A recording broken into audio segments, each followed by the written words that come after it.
adventures. La la la la la la, la la la la la.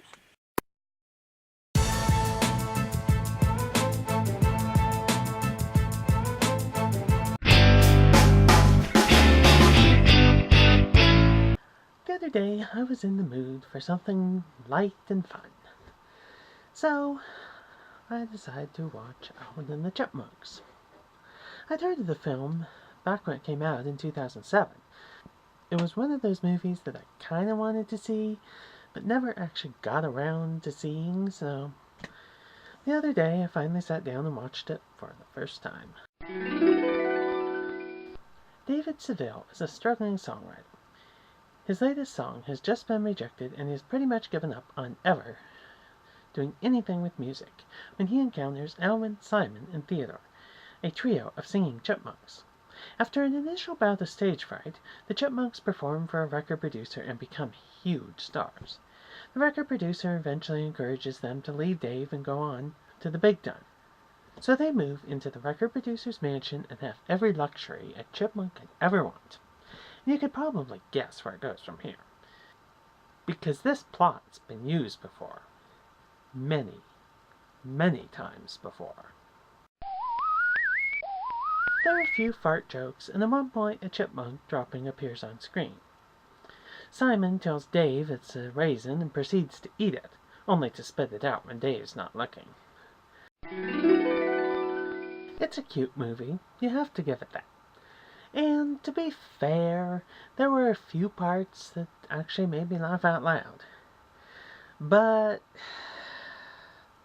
on the whole, there really wasn't a lot to make it stand out. I mean, the whole storyline's like an old chestnut that's been recycled too many times to be of interest to anyone over the age of 12.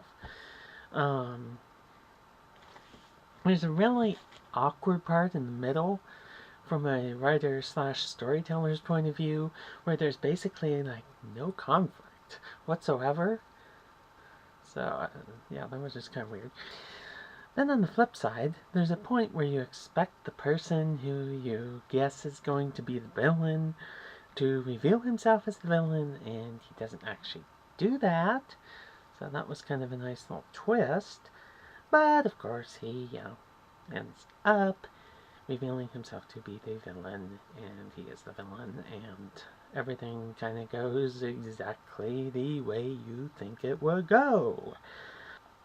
So, I mean, a lot of kids are probably going to enjoy it, I mean, it is kind of a fun movie, but it's not something that a lot of adults are going to really want to sit down and watch.